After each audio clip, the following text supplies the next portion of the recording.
Hello and welcome. You're watching Business Today Television. I'm Tanya, Aneja, and with me, someone who needs no introduction. He has over 18 years of experience in the stock market, and he's the co-founder of StockEdge. We have with us Mr. Vivek Bajaj. Hello. Thank you so much, Mr. Bajaj, Hello. for taking the time out and joining us here on Business Thank you. Today Television, and especially coming to our studio. Thank you so much. Thank you, and you have a great studio. Thank you for calling me. Thank you so much for that. So, Mr. Bajaj, let me start by asking you about your journey. Yeah. I mean, when did you start? And you call yourself a learner. Yeah. Why Yeah. is that so?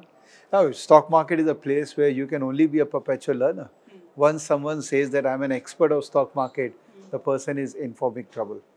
Because so much we have in market, such a beautiful platform it is. It's accumulation of all the industries coming together in a single platform.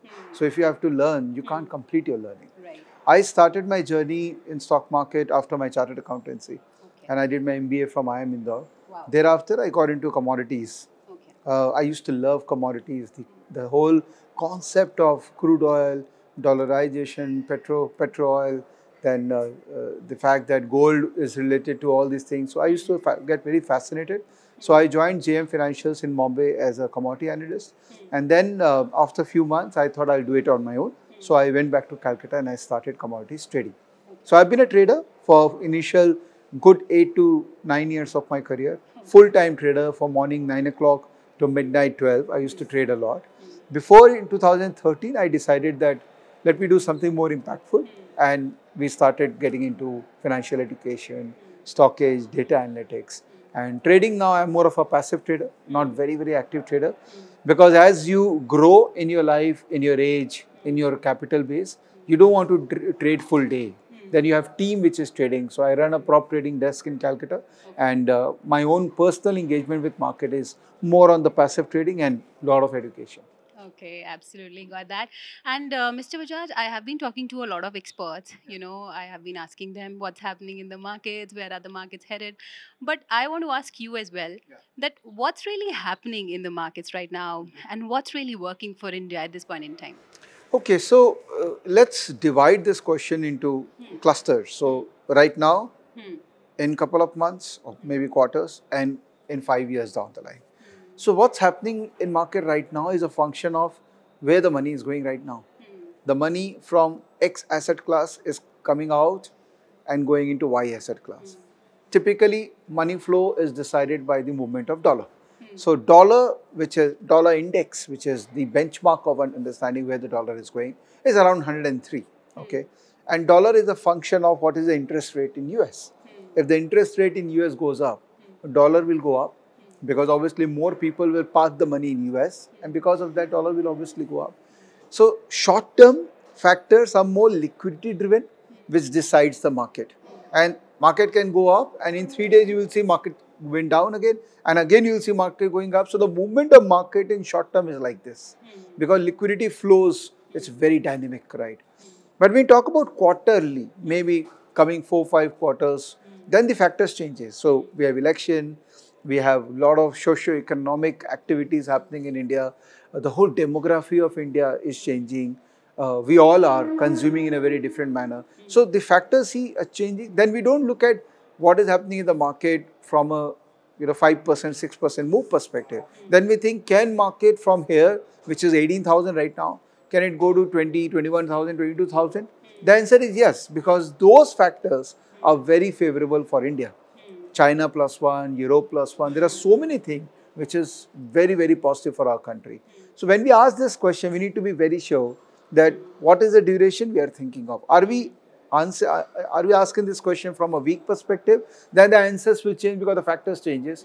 Or from a 4 year, 5 year perspective, the answer will change. Absolutely got that. And also, some experts are now saying that we are in a bull market. Yeah. And markets have been doing well, Yeah. and especially in the month of April and May. Yeah.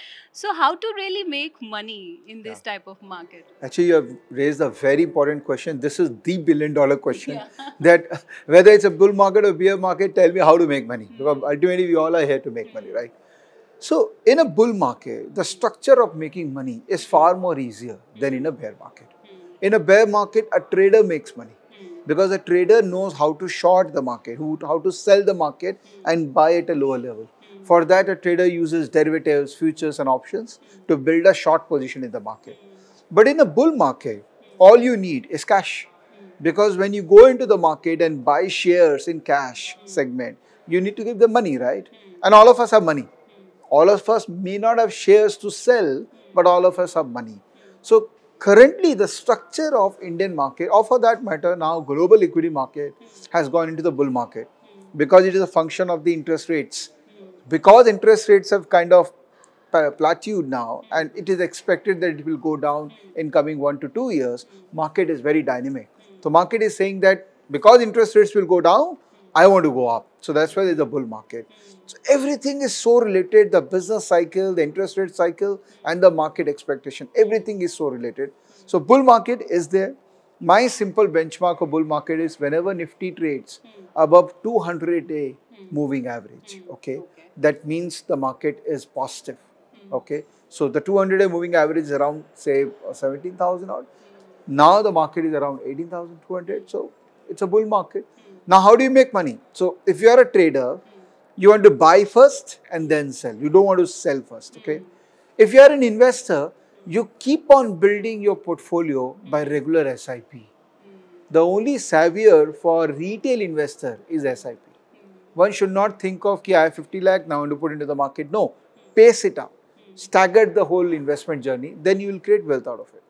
Okay, absolutely. And now let's talk about trading in detail. Yeah. So, what's, the secret to successful trading? I mean, I want you to share your secret recipe. Yeah. And I want you to tell us about your journey to the first 1 crore that you made out of trading.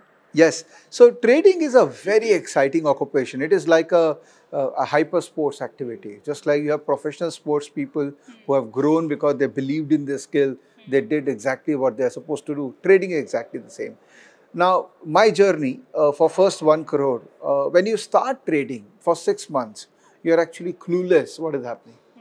You want to believe that you have understood everything, but every time you develop that confidence inside you, market will give you a slap and tell you that no, you still have to learn a lot.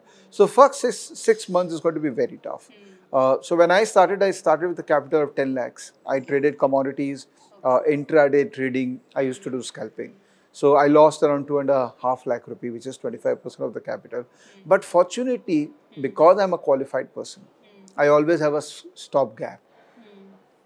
The thought process is ki if nothing works out, I can always go back to job. That plan B, which gives you confidence that doesn't matter, even if I lose. That also gives me a comfort of continuing in this profession. So after 6 months, I got one brilliant trade of natural gas contract, which is traded in MCX, where I made around 20-25 lakh. Now that literally changed my thought process. It helped gave me so much confidence that I thought, yes, now I believe I can do it. So as a trader, first 6 months and thereon will be very tough. You will have to be convinced about what you are doing. You have to do a lot of education. You have to try a lot of things. But there will be one Eureka trade which will give you that confidence that from there on, your path will change. And that is what happened with me.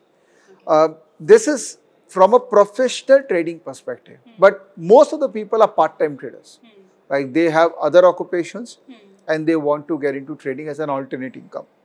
For them, looking at the market whole day can be very counterproductive because they're doing something else. You can't look at the market whole day with your other occupation. It's better to become a weekend trader. What is a weekend trader? Analyze market on weekends, make a template, be ready with an alert so that on weekday, if any stock gives an alert, participate. Otherwise, don't participate. So how much time you can give, how much risk appetite you have, how much money you want from the market, because risk appetite is a function of how much money you want.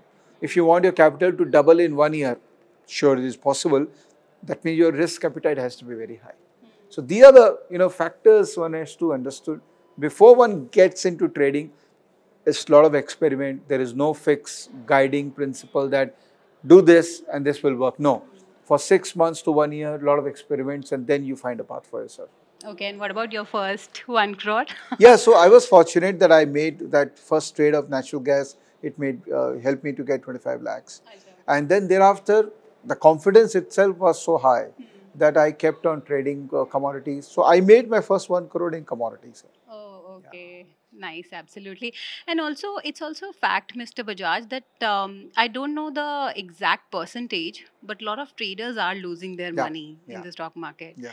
So, what's not working for them? Okay. So I can tell you the exact percentage. SEBI came out with a report recently. 90%? Yes, they said Oh. 89% people actually lost money in market, and most of them were trading derivatives.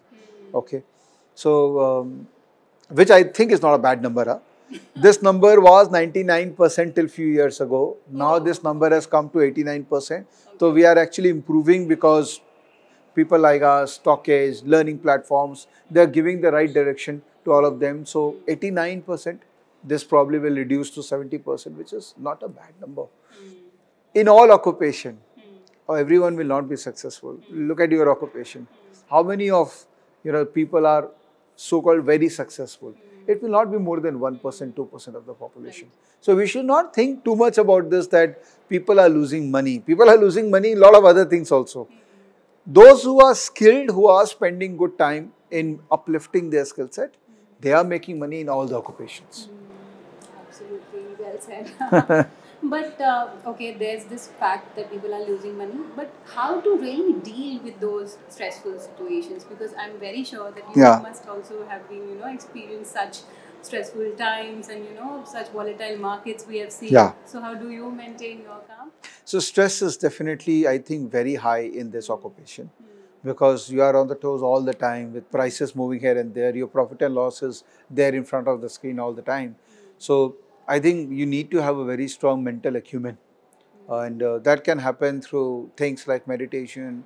You're having a, of course, otherwise I'll not survive. I would have just gone bonkers. Because market is a tough character. Market is not a, it's just not any sports where even if you lose, doesn't matter. You lose money, and money is a very hard-earned thing. It's not easy to multiply that money.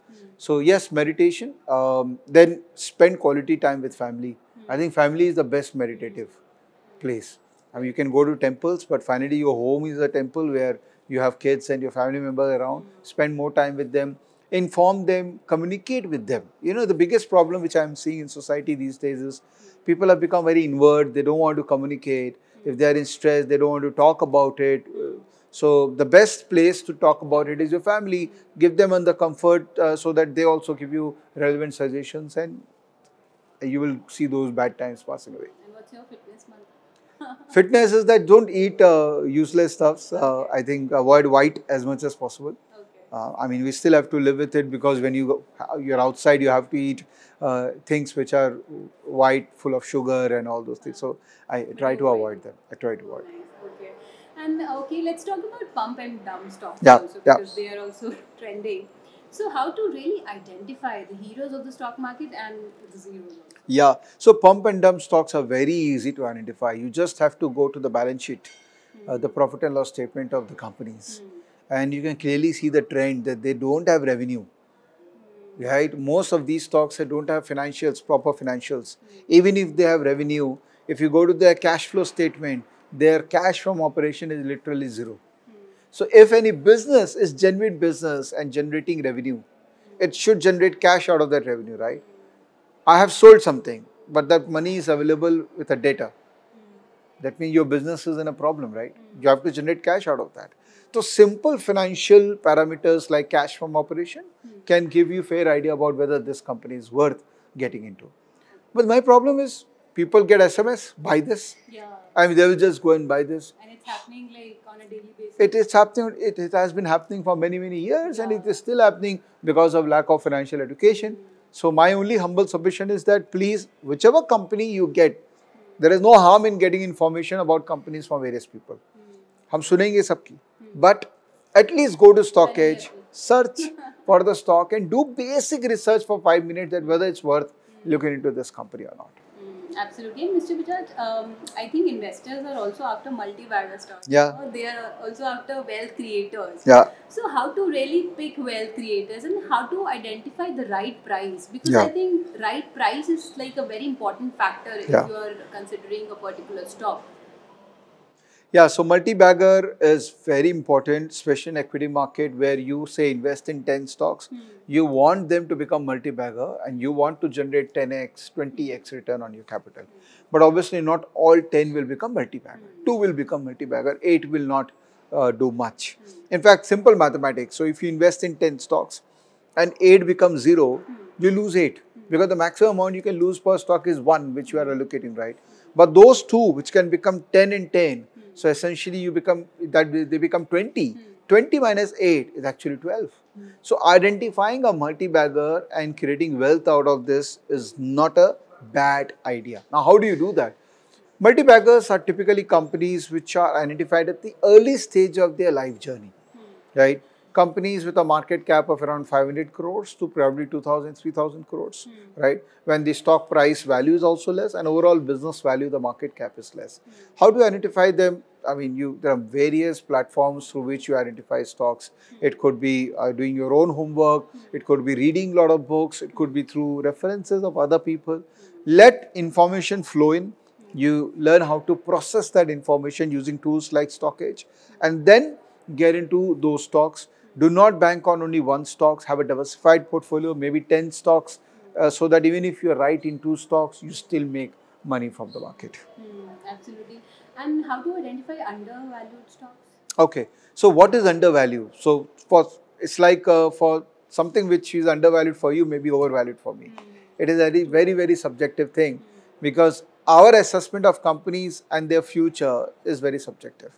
You may consider that Reliance is probably overvalued because the stock is trading at 2,200, 2,300. I may consider that the stock will go up to 5,000. It is not set. So it's a assessment of the sector, of the company, of the vision of the management, and of the potential of the business. That is a science one needs to learn. It is not a very simple thing that if price earning multiple is less than the industry average, then the stock is undervalued. And if PE is more than the industry average, the stock is overvalued. It can't be as simple as that. There are stocks I have seen who have been expensive. And they have been expensive throughout. Maybe SDFC Bank, maybe Asian Paints. They have been expensive stocks for many, many years and they will probably still remain expensive. But you may consider them to be overvalued. But people like me consider them to be undervalued. Absolutely well said. And let's do one thing before wrapping this show. Let's do a quick rapid fire. Yeah. It's gonna be simple. It's gonna be fun. So, so tell us about your first salary. Oh, my first salary was when I worked with JM Financials in mutual fund division after my CA. So typically after CA you get into audit and all kind of profession. But I decided I want to be different. I joined JM Financial Bombay as a sales executive. Oh wow! And I got my first salary 8,000 rupees that month, and it was. What did you do? Obviously, I mean, as a traditional, because I belong to that generation who still value traditions. So some part of that came to my mother. I got something for her. And then, I mean, staying in Bombay is always expensive. So you literally don't save much money after those gifts. Yeah. Okay, absolutely. And your favorite book? My favorite book is, I'm a follower of Sadhguru, so I'm Isha Foundation. So he has written his book called Inner Engineering, the book itself. I have read this book at least 10 times, and I make this sure that every year I read that book again and again. That's because that book really opens up your mind and start thinking about yourself in a very different manner. And most inspiring book? So there's a person called Parag Parekh.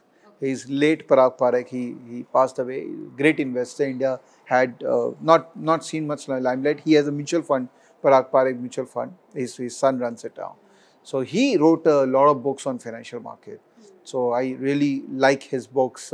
There's a book on value investing, which again inspires me to do what he has done well. Okay, absolutely. And your first stock investment? My first stock investment, that's a very interesting, it's a rapid fire. So I would remember, I think it was ITC way back when I started investing because I'm from Calcutta and the only good listed company that time was ITC. So out of fascination and that time obviously we were in the early 20s, so there were friends who used to smoke, so it's quite natural No to wonder see. stock is doing so well. Yeah. Okay, absolutely. Your favorite movie? Zindagi na milegi dobara, I think. Nice, one of my Yeah, favorites too. yeah. Okay, gold or real estate? Real estate for social comfort and gold for security. Okay, absolutely. And how do you unwind after a busy day? Um, I think the world has been blessed with concept of music. No. Are you a So music lover? yes, I Oh, really wow. love music, any kind of music, because that's the only way you can unwind. Yeah, Apart yeah. from your family, you still need that me space. And I think music has so much of power with different varied options available that if you use it properly, you can really unwind. Right? So true, true that. And chai or coffee? I'm a coffee guy now. I was a chai guy, but now I'm a coffee because I've heard a lot of things about tea not being good, especially the milk tea now, not Okay. really good. Okay. So move to coffee more. Okay, absolutely. Your trading mantra? Trading mantra? You get what you deserve from market. Okay. Yeah, market is very sure that if you give things which will lead to making money in the right manner. So I don't want to be someone who is making money every month, making money a month and then losing money the next month. It should be consistent money. Even if it's less money, I want a consistency. So the skill set and the market rewarding, there is always a matching. Market knows what you are. Absolutely. And your life mantra? My life mantra is, ji aur jeene to. Just, That's a good one. yeah, because every one of us are Live very elegantly. unique in their own way. So let's just let it be. Okay, your biggest regret? My biggest regret is I have not invested a lot of my time on learning technology. Although I would say I'm 4 out of 10 in tech. Still, I mean, I run tech business, I do. But I think there's so much that can be done on tech. And now, of late, I've started believing that it is getting difficult to digest what is coming new in the market. All this machine learning and artificial intelligence, they're becoming so complex. So if you don't learn technology from early days, then adding complexity in your learning becomes more and more difficult. So maybe if I have to start once again, I'll become more of a technocrat and less of a market guy. Okay, and your biggest learning? My biggest learning has been from social media. Since I've been active in last 4-5 years through my various YouTube channels, that there are varied category of people who have different kind of needs, right? So giving a single solution or a single statement which is as a solution for anything is actually not correct. So there has to be customization, there has to be a lot of time spent with individual in giving them that right advice. So do not be generic in your approach. You have to be very specific with what you need. True that. And your biggest investment mistake? My biggest investment mistake, I don't remember as such. I don't think so. I've done any blunder in my investments. Okay. Because I'm very good in exiting my mistakes. Okay. In life, overall, I know when to exit from my mistakes. Which is great. If I do any business, if it's not working, I'll exit. If I'm into a relationship, fortunately, nothing has worked like that. But basically, I know how to exit from life. And mind or money? Mind or money? Mind is obviously superseding money. But now I'm looking for anything beyond mind, which is soul. So the soul searching is on. So I'm taking classes on Gita. I'm trying to understand. Okay. Trying to get answer to a lot of questions, which will take me beyond my mind. So are you planning to become like spiritual or? No, not at all. Okay. There are questions. So there are questions in our life, right? Someone has to answer them. So our parents know certain things. We get answers from them, but beyond that, I'm sure there are some spiritual paths which can help us to get answers. Absolutely. And lastly, any hidden talent of yours that we are not aware of? I'm generally a good, people person. So I'm very active. I'm an entertainer. Nice. I sing, I dance, and everything. Okay. So generally, people have not seen that side of me. But okay, there's another the party side. Oh, the party side. The party side, huh? Okay, absolutely. And on that wonderful note, thank you so much, Thank Mr. you. Bajaj, Thank you. for taking the time out, being with us on Business Today Television, and sharing all these, wonderful insights. Thank you so much. Thank you. Thank you. If you like the video, do like, comment, share, and subscribe.